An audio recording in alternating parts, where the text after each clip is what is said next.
ولا تعجل بالقرآن من قبل أن يقضى إليك وحيه وقل رب زدني علما. أتى رمضان فاقبل يا أخيا. Jangan terlepas daripada mengikuti siri video bimbingan Ramadan yang diterbitkan oleh Pondok At-Tawabin setiap hari bermula 30 hari bulan Mac 2022. فكم من صائم قد غاب عنا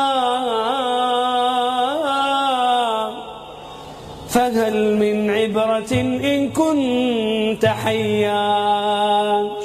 Bismillahirrahmanirrahim. Alhamdulillahirabbil alamin. Wassalatu wassalamu ala rasulil karim nabiyina Muhammadin wa ala alihi wa sahbihi ajma'in. Assalamualaikum warahmatullahi wabarakatuh.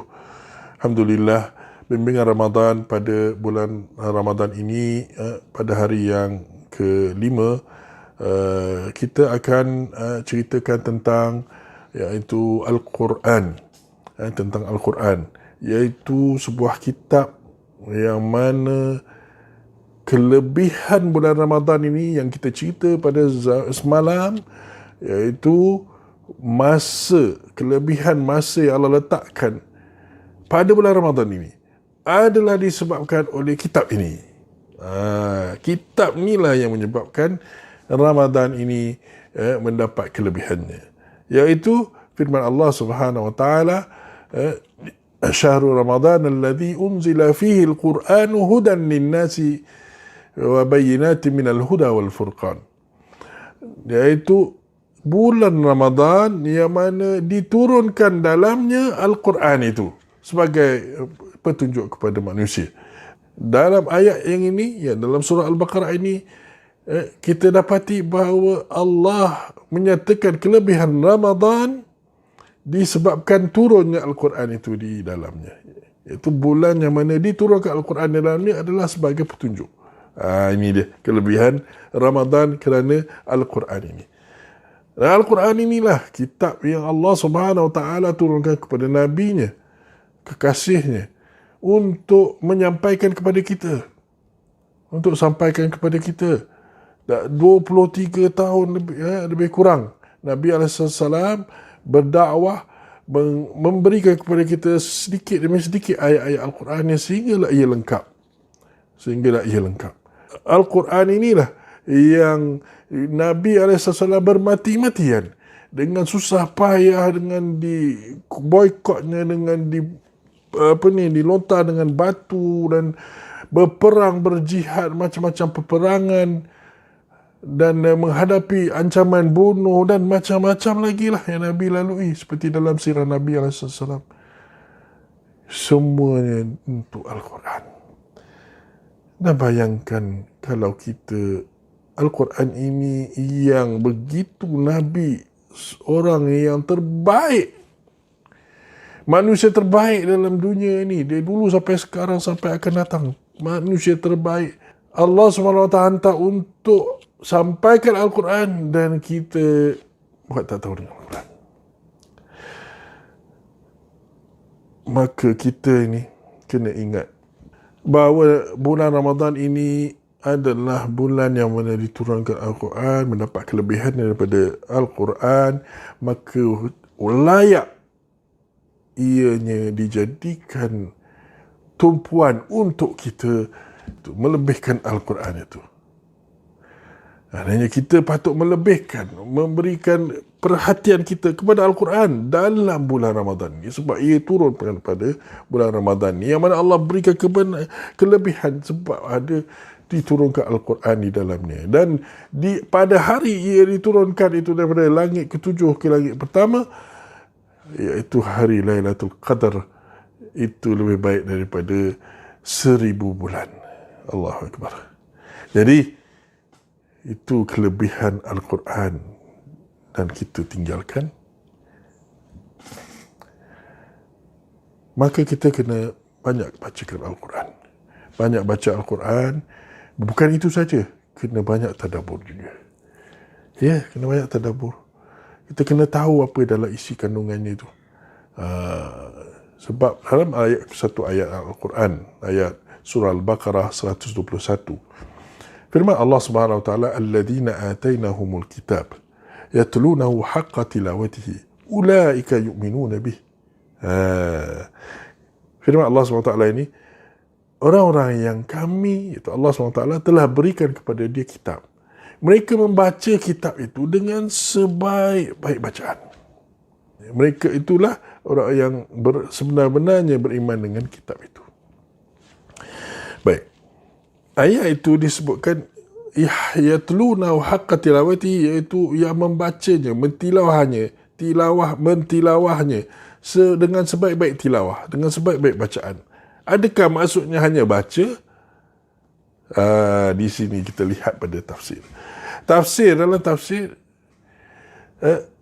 seperti kata Abdullah bin Mas'ud contohnya, yang mana kata-kata ini juga seperti yang disebutkan oleh Abdullah bin Abbas juga dan lain-lain para ahli tafsir. Kata Abdullah bin Mas'ud, seperti yang direkodkan dalam kitab tafsir Ibn Kathir, katanya, walladhi nafsi biyadih, demi Tuhan, ya, demi Allah yang mana jiwaku berada di dalam tangannya, inna haqqa tilawatihi, sesungguhnya baca dengan sebaik-baik bacaan itu, haqqa tilawatihi itu maksudnya an yuhilla halalahu, bahawa dia menghalalkan halalnya, halal yang ada dalam Quran itu dia kena halalkan, wa yuharrimu haramahu, dan mengharamkan apa yang haram dalam Al-Quran itu, wa yaqra'u kama anzalahu Allah, dan dia baca iaitu Al-Quran itu seperti mana ia diturunkan oleh Allah Subhanahu wa taala. Baca dia betul-betul. Wala yuharriful kalima amma wadhi'ihi, dan dia tidak mengubah mana-mana kalimat daripada tempatnya. Maksudnya jangan ubah Al-Quran itu. Wala yata'awwalu minhu syai'an ala ghairi ta'wilihi, jangan dia mentafsirkan Al-Quran selain daripada tafsirnya yang benar. Itu dia. Panjang tak? Bukan hanya setakat baca je. Maknanya apa dalam Quran tu kena ikut. Kalau ia halal, maka kita halalkan. Kalau ia haram, maka kita haramkan. Maknanya kita haramkan dari segi hukum dan kita haramkan dari segi perbuatan. Kita kena ikut, jangan buat benda yang haram. Kalau ia halal secara ni dihalalkan dalam Quran, maka kita ikut, iaitu kita halalkan dari segi hukum, dan juga kita boleh lakukan, kita buat benda tu. Dan kalau ia perintah daripada Allah, kita buat perintah Allah. Kalau dia larangan, kita larang, kita tak buat. Begitulah. Dan kita baca ia seperti ia diturunkan. Ini kat sini kita berkata baca saja. Baca ia dengan tajwid tu kat sinilah. Tapi dia baru sebahagian yang kecil. Dan dia kata, dan dia tidak mengubah kalimatnya daripada tempatnya, dan dia tidak tafsirkan luar daripada tafsirnya. Itu dia. Jadi banyak tu sebenarnya, iaitu hakikatnya adalah seperti kata Abdullah bin Abbas, wa yattabi'unahu haqqa tibaihi, dia mengikut Al-Quran itu dengan sebenar-benar ikutan. Itu maksud dia sebenarnya. Yatlunahu haqqa tilawatihi bermaksud yattabi'unahu haqqa tibaihi, iaitu mengikutnya dengan sebenar-benar ikutan, sebaik-baik ikutan. Jadi Al-Quran itulah dia sebenarnya. Kita nak jadi orang yang beriman dengannya, kita kena ikut Al-Quran itu sebenar-benarnya. Ini bukan hanya setakat baca saja. Jadi hendaklah kita agungkan Al-Quran itu dalam bulan ini. Baik, kita lihat beberapa kelebihan Al-Quran ini. Sebab kita nak tahu tentang Al-Quran, kita nak tahu bahawa kenapa ianya lebih. Kita lihat kepada beberapa nas yang menceritakan tentang kelebihan Al-Quran. Firman Allah Subhanahu wa taala, "Dzalikal kitabu la raiba fihi hudan lil muttaqin." Inilah kitab yang mana tiada ragu padanya. Ini kitab perfect, tak ada ragu. Dia memang benar sebenarnya daripada Allah Subhanahu wa taala. Semua daripada Allah. Sebagai petunjuk. Dia petunjuk kepada orang yang bertakwa. Petunjuk pada orang bertakwa. Maknanya orang yang bertakwa lah yang akan mengambil petunjuk daripada Al-Quran ini. Di luar Ramadan, orang yang bertakwa akan mengambil petunjuk daripada Al-Quran ini. Di luar Ramadan, orang yang tak ambil petunjuk daripada Al-Quran ini, dia bukan orang bertakwa. Tapi Al-Quran menyatakan bahawa bulan Ramadan ini difardukan atas kita berpuasa. Kenapa? Seperti kita sebutkan sebelum ni, iaitu ya ayyuhallazina amanu, wahai orang beriman, kutiba alaikumusiyam, difardu atas kamu berpuasa, walal ladzina min qablikum, dan juga atas mereka yang sebelum kamu. Apa dia matlamat dia? La'allakum tattaqun, agar kamu bertakwa. Jadi bulan Ramadan inilah orang yang di luar Ramadan tak bertakwa, dalam bulan Ramadan patut dia nak bertakwa. Dan dia boleh jadi bertakwa sebab Allah dah permudahkan bagi dia dengan apa yang kita dah cerita sebelum ni lah, iaitu syaitan dibelenggu, pintu-pintu syurga dibuka, pintu-pintu neraka ditutup, dan lain-lain lagi. Semua berpuasa. Jadi itu dah dimudahkan sekarang ni. Atas kita je, atas kita. Kita nak ke tidak bertakwa. Dan kalau kita bertakwa, maka dalam Al-Quran ni lah kita boleh dapat petunjuk. Dan kalau kita ikuti petunjuk dalam Al-Quran, maka kita lah orang yang benar-benar mengikuti atau beriman dengan Al-Quran ini. Oleh itu, janganlah kita bazir masa.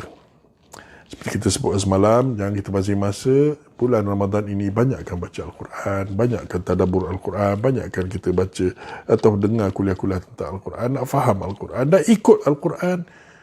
Jauhilah benda-benda yang haram, jauhilah benda-benda yang makruh. Sebab apa? Ini semua tak ada kaitan dengan Islam.